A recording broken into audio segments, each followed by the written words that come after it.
Ka anyi o nga non ka nu ka mele kho no ge si ji tha ina ka la nge no ngang pi mo nga nu ma thi na thi no pha la nga non ka nu ka ma di ni ka kho no ga dwa a phe ma bo nga ga mi we mi ne na ga de kho ni na ga kho ni ma ba ne la nga a che nga mi na ino no the lo e pye le za kha yo shi po mo te pha ngai ina adono o sha sai ye la nya o che yu kho ma yu kha le nya si nya ma lo na adono be ka nga ande si no ya tu le ma nghe lê nya nya nghe ze ma le nga tu po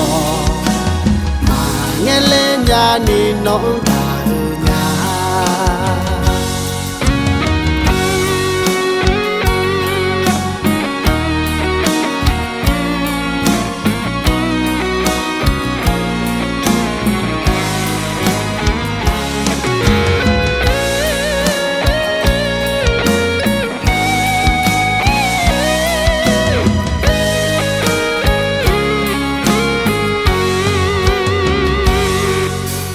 nga non ga nu ga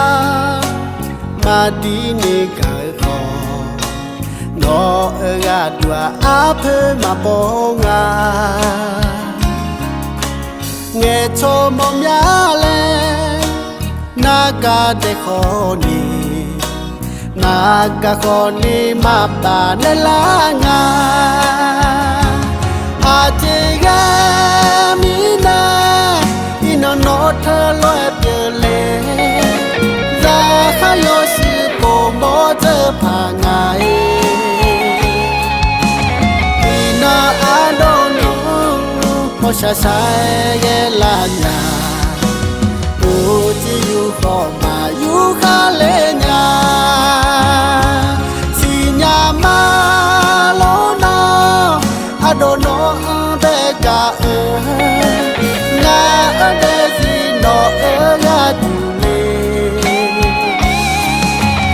ma nghe le nya nya nghe ze ma le nga tu ko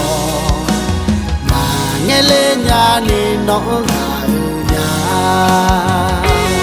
a je ga mi na ino no the lo e pye le za kha yo shi po mo te pha ngai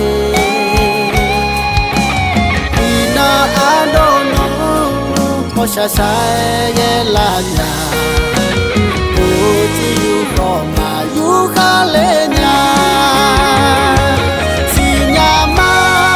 lo na adono be ka nga ade si no ya tu le